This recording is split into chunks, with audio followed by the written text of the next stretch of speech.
Hello again and welcome to the Adam and Hurst review of Insomniac's Ratchet and Clank for the PS4. I'm Kale Adam and I'm joined by Govinda Whitehurst. Hey. How you doing, Govinda? Doing very well. How are you? Pretty good. I'm pretty high on Ratchet. What, you're not high on Clank. We actually spoke about this. We are, yeah. He's a bit annoying to me, but that's not what we're here to talk about. It kind of is. It's part of it. Okay. It's part of it. Okay. Why don't you like Clank? He doesn't have a lot of personality, and he does this weird inflection thing at the end of every sentence. I think you just play... I think... I'm sorry to interrupt. Maybe you've just played too much Ratchet and Clank. I've played a lot of Ratchet and Clank. Although not really. This is my first Ratchet game. No. I meant specifically this game you've played a lot of. I'm trying to think of what he does with his voice, and it just infuriates me so much. Too much. You played too much. But anyway, here's a review.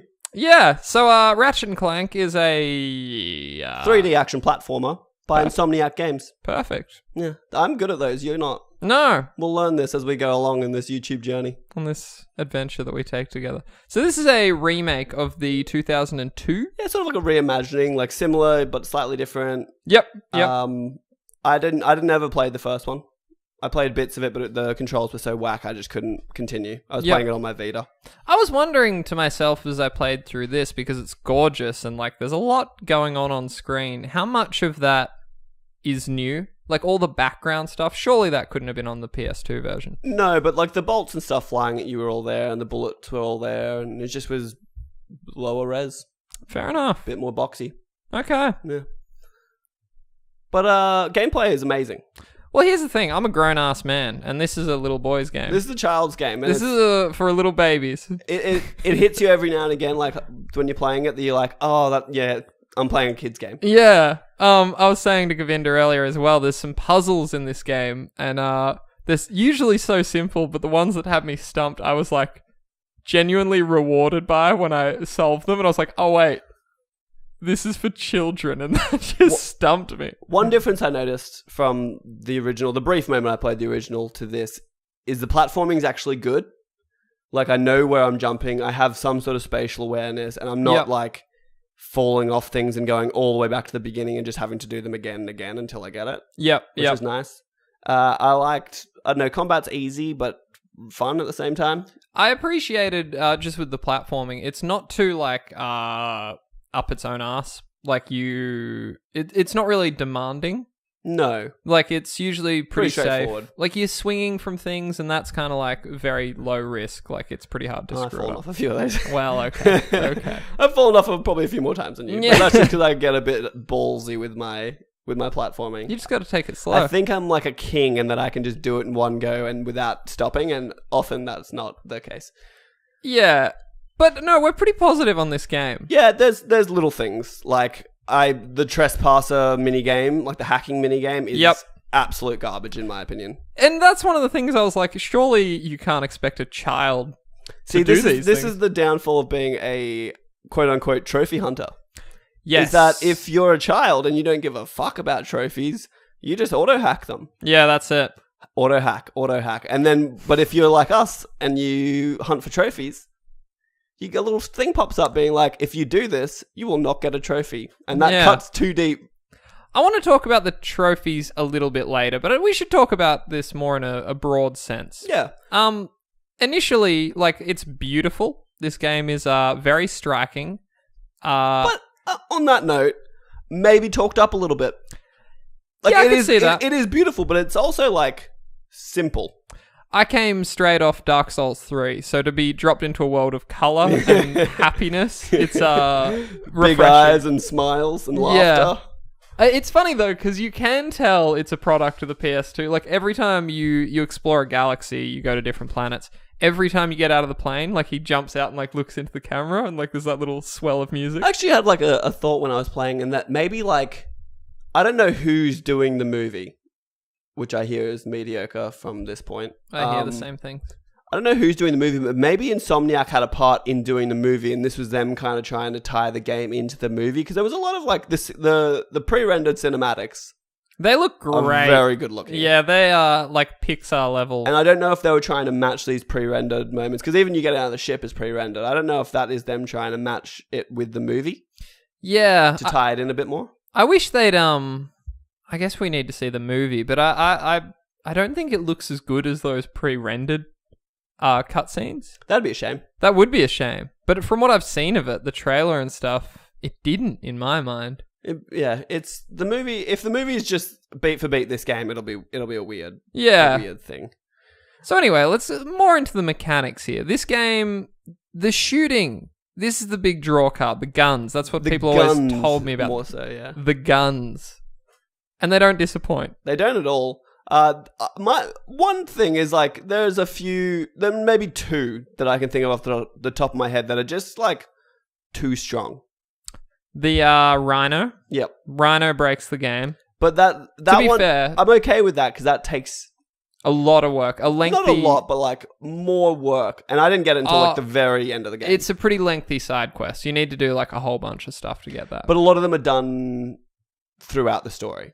Like I found some are hidden, and some you need to win hoverboard races for. That's true. I just found personally that by the time I got to the final boss, I only had 3 left to get. Yep. And that didn't take me very long. So I actually got it before the final boss and then fought the final boss, which made it markedly easier. Yeah, conversely, like if I hadn't been trophy hunting, I wouldn't have gotten it in my playthrough because I just had no interest in... Like, unless I was following a guide, I would never have known to do the hoverboard races, which I didn't really have any interest in. So I never would have got that gun. Yeah, that's interesting. I have this weird completionist thing where I see an unchecked box on my list of things to do and I do it.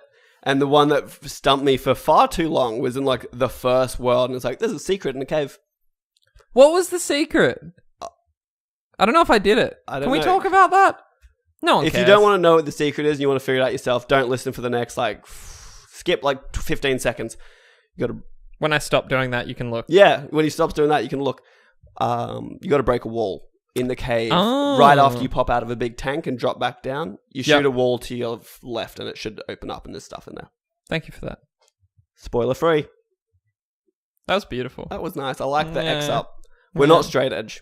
No. I love beer. Cheers. So moving on. So the visuals are pretty striking. The next thing that really hit me was the humor of this game. And it's not, I'm not going to say it's like, I wasn't laughing out loud. I was. But I was chuckle worthy. Yeah, I was having a little lol. See what I did there? I was having a little lol. We're on the internet. Everyone understands what you do. Yeah, cool. Yeah. That's smooth. But it's not even like out and out gags. It's more just like situations and little, specifically Captain Quark. Specifically Quark. Just the little things he says. I love so much. The sound was the sound as a whole was really good. Sometimes it gets like almost too much when you have like 50,000 bolts flying at you and bullets as well, and I can't really see what enemies are shooting at me, so I have to dodge. So I'm getting hit because I just can't see. I did get the platinum for this just this morning. The last thing I did was using the Sheepinator. I think that's the other OP weapon I was referring to. Oh yeah, sorry. Infinite ammo and just turns 95% of enemies into sheep. And later goats that then fart on other people and turn them into goats. Very funny though. I was a fan of the goat farts. It's pretty great. But the thing is, I think I like broke the game a little bit because I walked into a crowd of dudes and just turned it on. They're all turning into goats and like making this sound, and it caused the game to chug. Like it was hitting like maybe too much goat there's sounds. Just so much shit going on. Like pun intended. Too much farts. Shit. I tried. That was unfortunate at best. Shit. Can we moving right along? But I actually like the music was actually really good, but I found that it was just so quiet. Yep. And I turned my dialogue and sound effects down just so that I could actually hear the music. Yep. Maybe it's just me and the way it was set up, but it just was a bit low for me. It's kind of a blur for me, the actual music. I don't really... I like the Groovatron songs. Yeah. Groovatron grew on me. I wasn't a fan early. It was actually... There's like one that's just like a dubstep beat and it's so sick. Also, the way they incentivize you to play it again... Yeah, I thought it was really good because you have your guns, you can upgrade them all to level 5. Yep. And then if you get sets of cards, you can unlock different versions of these guns in challenge mode and get them to level 10. That's right. And challenge mode itself adds like a a bolt. Bolts are like your currency in this game, and you get a multiplier for dealing damage without taking it. Yep. And so if you can get that up to 20, which is the maximum, you're getting 20 times the amount of bolts. And there's a lot of bolts. Yeah. You get a lot of bolts at that point. And I liked that because that adds like a whole other level. Without question. Like I finished it, credits rolled, challenge mode, and I just started again. Straight away, without question. And it is slightly harder. It's sort of like a non-traditional New Game Plus. It's slightly like... It's not about it being harder. It's just about more of it. With different variations on these guns that were already so cool, and they just get cooler. Yep. Now, the bosses are just a little too easy for me. See, I had a lot of trouble with the first one, but then once you get the Rhino... I've played through this thing 2.5 times. Mm-hmm. The end boss is a joke when you have a Rhino. Yeah, well, see, that's what I had the Rhino for the last boss, and I was just crushed him. It was just the first boss because you don't have that many awesome guns at that point. That's true. But like, it wasn't a totally easy game, even playing on normal. I died a few times, like just randomly. Yep. Especially like a lot of the times would be environmental kills. Like I would just middle of combat walk into lava and die. Yeah, I've done a couple of those. But nah, like all in all, like I've got a few little qualms with it, but overall, it's too much fun. It's a very solid game. I just found myself wanting to play it when I wasn't playing it. Yep. And I've found like now I am a Ratchet fan. Like this game is, I guess, to bring... But not a Clank fan. Not so much a Clank fan. No, but it comes as a pair, you know? That's it. Together they're pretty great. Yeah. Do you have much to say on the fact that they sort of changed their dynamic for this remake? Oh, okay. The original Ratchet and Clank, when they meet, they're actually not friends, and they don't become friends for quite some time, to my knowledge. Yeah. And which seems like an odd choice for a partnerish game. Yeah. Of this sort. It's like it'd be like Banjo and Kazooie, like hating each other at the beginning. To be fair, like if I had to, there's not like a lot of growth between them. They sort of just like meet and they're like, hey man, and they just like hang out like and... Well, I guess that's what they were going for in the first one, but then I just go back to this is a kid's game. That's true. That's true. And like kids aren't really looking for character growth and stuff. Like the most growth in the game is Quark, which no spoilers. No spoilers, but like he's a pretty key part of the game, and it's actually a really I liked move. Back on the humor. I loved a lot of the fourth wall breaking stuff. Like characters would be like, "Hey, see you in the next remake," and like they'd talk about like because you're playing a remake, and like also at the very beginning, the story's told from Captain Quark's perspective. Yep, which is new as well. Which is new as well, to my knowledge. I'm blurry on the first one or the original. But the way he talks about it, he's talking to another person, and they're referring to, in the games world, there's a video game version coming out of a movie that is made about Captain Quark and Ratchet and Clank. Yeah, that's pretty cool. And it's very meta. Actually, and I love Solitary Bill. It's just this character that you never see that just like is in solitary confinement and just like comments every now and then. It's really great. I did want to say quickly before we go, very interesting platinum journey for all you trophy hunters out there. It was quite challenging, and like it actually took a bit of thought. There's a few like missable things. They're not super stressful, but they're missable so much as just like if you don't get on top of them, you're doing another playthrough. Yeah, that's it. Which is my situation now. But I liked that it sort of adds a little bit of stress to it, like because you want to be as efficient as possible. Yeah, well, like one of them is maxing out your bolt multiplier in challenge mode, and that alone is I had it up to 15, and then I just got hit, and I was I can show you the easy way out for that one. No, we don't cheat here. We don't cheat, but it's an exploit. Did you see? You know, you get the gold bolts, and they unlock like skins and stuff. Yep. There's like a slow motion mode. Oh, I didn't see that. That'd be fun. They were recommending that for the hoverboard races. Oh, which could help. Yeah. It might make it harder in my mind. Just for me, this was like a really refreshing linear game. Like the linearity of it was actually refreshing and nice, and I didn't have to like keep completing like 50 side quests. And it's funny because I can't remember the last time I played one of these character platformers, but I was all about Banjo-Kazooie on 64. I played bits and pieces with friends. I never. This is actually to it. very similar too, because Banjo is a bear and Kazooie is a bird that he carries on his back that helps him fly and like helps him like do things in the same way that Clank does. They're very comparable. Yeah. Very comparable. Banjo-Kazooie would be very problematic these days. It's sort of touches on some racy subjects and stuff. What? Like it sort of like shows tribes people in a weird way. Oh, okay. Okay. It's like a whole thing. It's a game, people. Yeah, it's a kid's game. But it's a game from the 90s. Anyway. I think that about wraps it up for us. I think so. What do you give it? Well, so let's just go with a straight up like recommendation.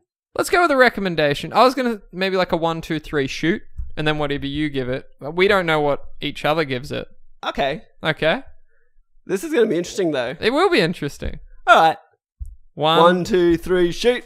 Oh, that's a 4 thumbs up. That's pretty interesting. I wasn't sure if you'd give it the double.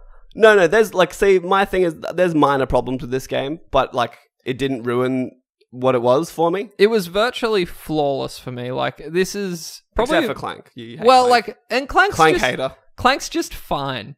Like he's not great, but he's just a support sidekick, and he's not like very central. Yeah. I will say, actually, while we're there, his sections of the game were kind of a bit boring.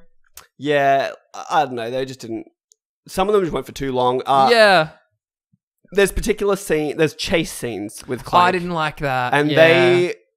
very repetitious and went on too long. Yep.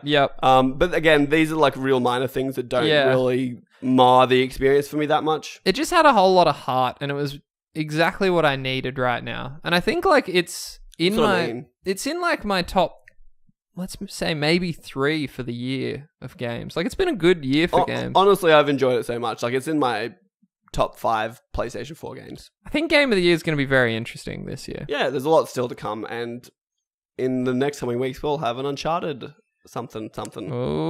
Alrighty then. But on that note, I'm Govinda.